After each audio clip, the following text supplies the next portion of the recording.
Hi. Hello again. In Adolf Saffer's The Divine Unity of Scripture, in this chapter he's been dealing with the human element of Scripture quite prominently. And for some of us that's quite disturbing when we first think it through as to what God has entrusted to us in the way of even choosing the books that are in the Bible. And that disturbs a lot of people. Mm-hmm. But when you get past that ground shaking under my feet section of your life, you realize it makes the Bible richer for you. It makes it more real. It makes the people in it characters. Yeah.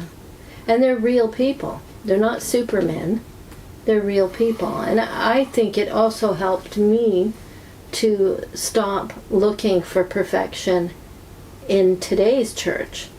You know, because you've been taught as a witness that there's one true organization and it's clean, and we get rid of all the bad things. And yet when you look at the history in the Bible of the characters, the people, both the people who are all the people who are believers, they have their faults too.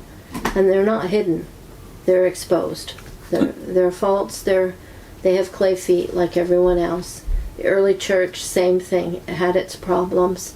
So why is it that we think that today it should be different? So you're not going to look for a perfect church? No. No. And that goes right along with the idea of development. Another theme of this book is that even though development of ideas and theology and exposure to divine light gets, of course, greater and greater as you go through the book, that might disturb you too, because you realize, well, how can we harmonize that element from 1000 BC, David's life, let's say, with what we find in the New Testament? And a lot of people just give up the quest and decide that, no, the Old Testament can't be reconciled with the New. But he's dealt with that, I think, very sufficiently here already in 55 pages, and he's going to go on talking about how all of that shows not only the patience of God and the perseverance of God with his people, but also the necessity of God accommodating himself to our innate weaknesses. Not just because we are sinners, but because we are human. And so he goes on stressing that development theme here. He says, now whereunto shall I compare this growth of the Scriptures? Shall I say that it is like a building?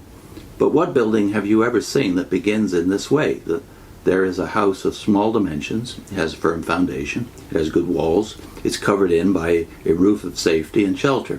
But it is small, and after a number of years you see it larger, and after a number of years you see it still larger. There is no such building, but the Scripture is like that. The 5 books of Moses contain a house for God's people, and then the Scriptures were enlarged and still further enlarged until they became complete. Or shall I say that it is like the growth of a plant? That's better, because the seed contains everything. And what is the seed? The Word of God is the seed and contains everything, and out of this seed the Scripture came, and in every part of the growth there is the life of the seed, and there is the form of life that is also in the seed. Or shall I compare it to the human being, the infant, the child, the youth, the man? Yes, well, let us look at the infant. Genesis, that would be the infant. Oh, but the Apostle Paul, in the Epistle to the Galatians, writing in the fullness of time, and after the Pentecostal disclosures, cries out, this infant Genesis knows everything. This Scripture, Genesis, has foreseen that the Gentiles, apart from the law, shall be justified through faith in the promised seed. He's alluding here to Romans 3 and 4. Is Genesis then omniscient? Genesis is not omniscient, and the men that wrote Genesis were not omniscient. But God, who caused Genesis to be written, was omniscient.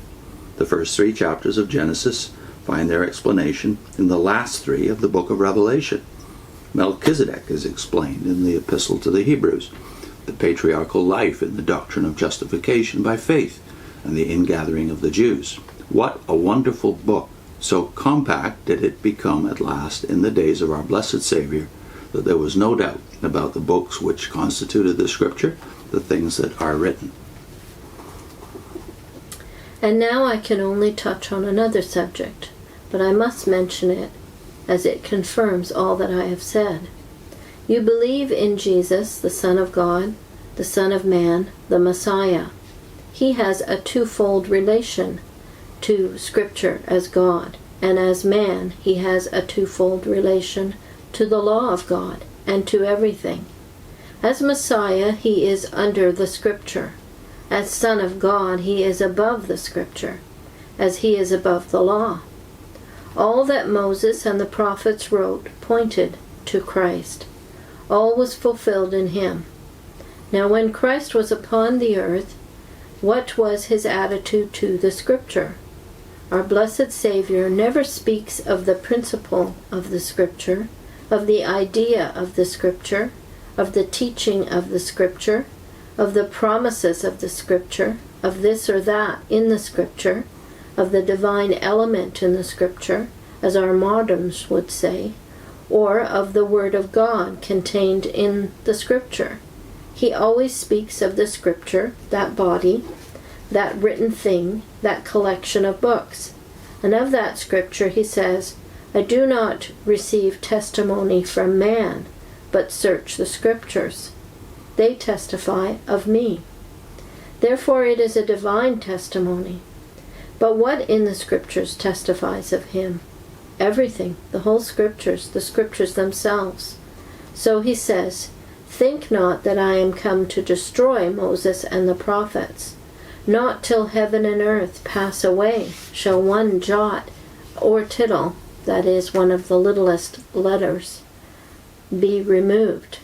When he argues with the Jews and quotes incidentally a passage from the Psalms, he says in parenthesis, and the Scripture cannot be broken. He does not say, this verse cannot be denied, or the teaching of the Psalms cannot be gainsaid, but simply because this verse is in the Scripture, ipso facto, the Scripture stands good for it. The Scripture cannot be broken. What does he say to the Sadducees in the narrative of the rich man and Lazarus? They have Moses and the prophets. Let them hear them. What is the hearing? It is written. It is God's word written. Therefore let them hear them. Have you not read what God said? Therefore God's word is to be read. But not merely this, our blessed Savior found in the Scripture his own portrait. When he preached in the synagogue of Nazareth, he opened the book of the prophet Isaiah and said, the Scripture is fulfilled today in your hearing. When he showed mercy to the publicans and sinners, he described his own mind by that which was written. I will have mercy and not sacrifice. His whole work, his whole suffering, his whole death, his whole resurrection, he found in what was written. The Scripture must be fulfilled. All that is written concerning him has now an end. Was it not Word of God to Jesus? Was it not the portraiture of Christ himself? Was it not the revelation of God's secret counsel and will concerning our salvation? When Jesus argues with Satan, he says, it is written.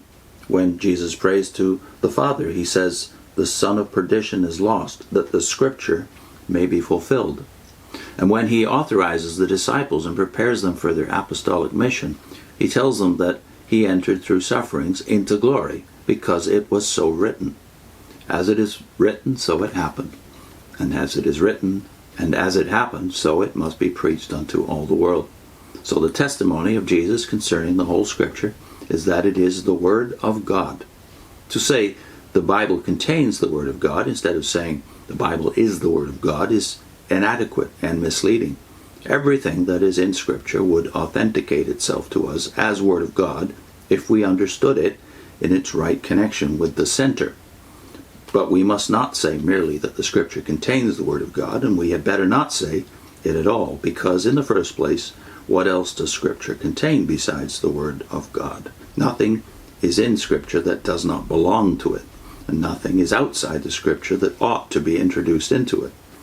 It is perfectly true that there are some parts of Scripture more vital, more noble than others, like the book of Genesis, which is like the head, like the Gospel of John, which is like the heart. But as the Apostle explains to us in his splendid comparison of the body with the church, all the members are members of the body, according to their various positions, importance, and significance. Life goes through them all, And it is not for us to separate anything that belongs to the living and sacred body of Scripture. And if Scripture only contains Scripture, who is to judge what is Word of God and what is not Word of God? There are many things in the Scripture which perhaps are not interesting to this one or to that one. But Scripture is not given for an individual, but for the whole church. Not for the church of one age, but for the church of all ages. There are many people who take no interest in the Jews, but God takes the most intense and everlasting interest in the Jews, and that of itself will place a very large portion of Scripture in another light.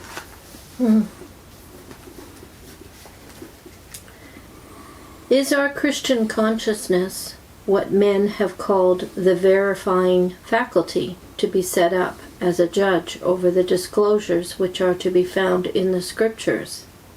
Is the very creation of the Scripture, the very child which owes its existence to the teaching of Scripture, to assume the position of a superior? When I read the Bible, am I to hear the voice at every page? Hath God indeed said this? Hath God indeed said this? Is this merely contained in the Word of God, or is it the Word of God? It is said that Scripture is the rule of faith. So the Church of England, so the Church of Scotland, so every Protestant evangelical church has declared that nothing is to be demanded of God's people to believe and obey unless it be founded on the Word of God. Scripture is the rule of faith. But who is the rule of the rule, or to correct the rule? Scripture could never be the rule of faith unless it was the foundation of faith and the source of faith. Faith cometh by hearing, and hearing cometh by the Word of God. And where does the Word of God come from but from God Himself? And so let us believe it as it is declared to us in the Epistle to the Hebrews. At sundry times and in diverse manners unto the fathers by the prophets. But in them all and through them all God spake. I hope to find what I have to remark on this. I hope to finish what I have to remark on this subject, especially about the New Testament and the work of the Holy Ghost in the formation of Scripture. The subject of my next lecture will be the certainty which believers have concerning Scripture and the testimony to it of Christ. Some would find these remarks too conservative. These are lectures given in 1889 when Scripture and the nature of Scripture and the nature of Scripture's authority was very much in the air. Christians were arguing about it and writing lots of books about it. Mm-hmm. Some would find Griffith Thomas's approach, and he was just as conservative as Saffer, writing slightly after this in the book we've done a series on already. Griffith Thomas's approach is more nuanced than Saffer's very rigid stand here about the Word. So some will find that more balanced. So I'll put a link into Griffith Thomas's first chapter on the nature of the Bible's authority, and also to that playlist.